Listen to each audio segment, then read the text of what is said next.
Welcome to the True Assassins podcast. Ready for some seriously addictive cloak and dagger stories?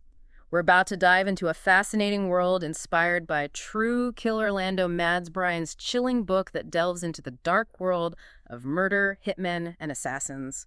We've got some pretty gripping material to unpack today, so buckle up. Yeah, we're going to untangle two short stories today, each with its own unique twists and turns.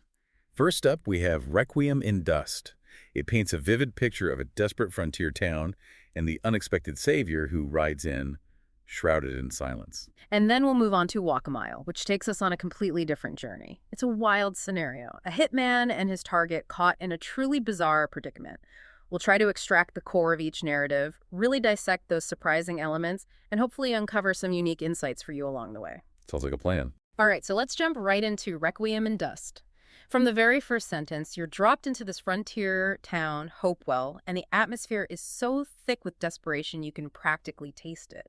This Blackheart gang, they're running rampant, terrorizing the town, and you get a real sense of just how desperate things are when Mayor Edwards offers this heavy purse full of coins to a complete stranger who just rides in. Right out of a classic Westerner. Exactly. But this isn't just your typical dusty cowboy. This stranger, he's gaunt, scarred, and with these piercing obsidian eyes, you get the sense he's not just passing through, like he's carrying some heavy history, maybe even a score to settle. Yeah, the source material really emphasizes his unsettling aura. That description, those scars, the eyes, it all suggests a man who's seen things, done things. There's a flicker of something in his gaze as he looks at the town, almost like recognition. And that hidden history, it doesn't stay hidden for long. The Blackheart gang, they burst into the saloon, all swagger and bravado. But then, in the blink of an eye, the stranger intervenes. The speed and precision of his gunfighting, it's almost supernatural. Blackheart, the gang leader, he's down before he can even draw a breath. It's almost too quick, right? 1 minute, the gang is in control. The next, they're neutralized. The way it's described, it's not even a fight. It's an execution. It leaves you kind of breathless. Like, what just happened? Exactly. And then the story takes another turn, and this one is even more unsettling. The next morning, they find him slumped outside the church. No wounds, no signs of a struggle. He's just fading. It's then that Widow May steps in. Now, Mary, she lost her sweetheart to the Blackheart gang years ago, and her grief, it's still raw. She sees this stranger, this supposed savior. Something doesn't sit right with her. She starts to question, well, everything. You know, it's interesting. The choice of the church, it adds another layer of symbolism to the story. It's like he was seeking sanctuary, or maybe it represents something deeper about his purpose. And May, her intuition is spot on. Everyone else is just relieved, but she's the one who sees through the surface, sees that things might not be what they seem. And here comes the bombshell. This stranger, this silent protector, he's revealed to be Will Turner, the very same farm boy the Blackheart gang murdered years ago while he was defending May. Imagine the realization dawning on the town. They weren't just helpless victims. They were complicit, in a way, in letting this brutality fester. It's a gut punch, right? Right. The story transforms from a simple town saved by mysterious stranger to a much deeper, more complex narrative of karmic justice. The town's past sins, their inaction, they literally come back to haunt them in the form of this spectral avenger. And Will's final moments, they're incredibly poignant. He explains how a curse bound him to Hopewell, unable to move on until the gang was dealt with. And then he asks May, "You free, May?" It's a simple question, but it carries so much weight. Her forgiveness, it's unspoken, but it's clear. And with the dawn, he vanishes. It's beautiful, in a way, but also incredibly sad. What strikes me is the nature of that curse. It's never explicitly defined, which leaves it open to interpretation.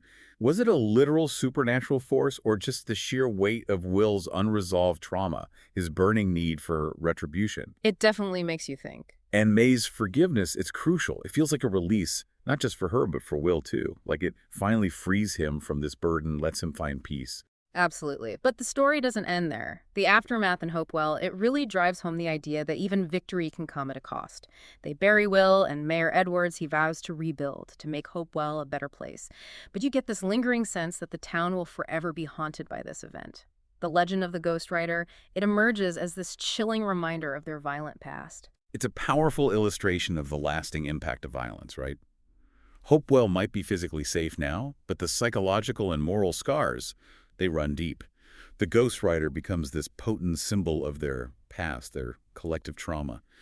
Makes you wonder how something like that shapes a community even generations later. Okay, so let's switch gears now and step into Walk a Mile.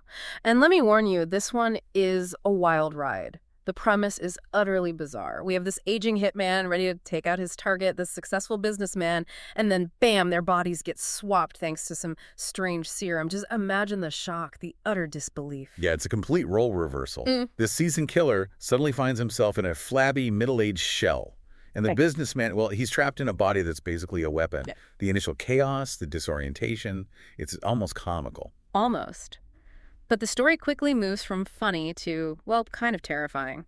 The businessman, stuck in the hitman's body, he gets captured almost immediately.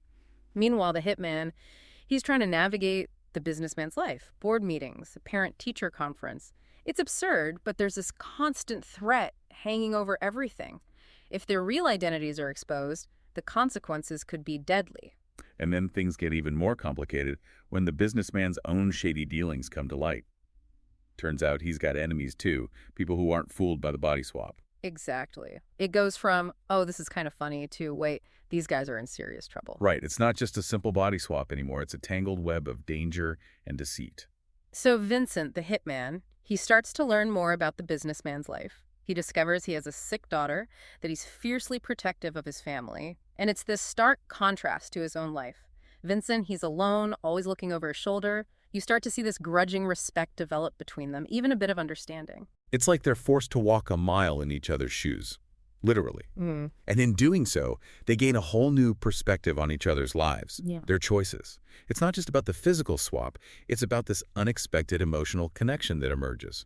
And then the serum, it starts acting up, causing these unpredictable shifts back and forth between their bodies. It's chaos. During one of these swaps, there's this big showdown, and Vincent briefly ends up back in his own body. But here's the thing. He's still carrying the terror, the fear that the businessman felt. And then the businessman, he does something totally unexpected. He uses his knowledge of finances, business skills to outmaneuver their client. It's brilliant. I love that part. It flips the script completely. Who would have thought that the businessman's expertise would be their saving grace in this crazy situation? It shows that strength comes in many forms, not just physical prowess. Right. So there's another swap, and they both end up back in their original bodies. This is the climax, right? Vincent has his gun pointed at the businessman. And what does the businessman do? He doesn't beg, doesn't plead for his life. He just accepts it. And in that moment, Vincent, he sees a reflection of himself in the businessman, a dark, twisted reflection. It's a pivotal moment for Vincent. It's like he's looking at a possible future for himself, the path he could be on. The businessman's acceptance, it forces him to confront the emptiness of his own life, the endless cycle of violence. And then, in a move that completely defies expectations, he lowers the gun. Doesn't kill him, just walks away. It's not weakness, not cowardice. It's more like liberation.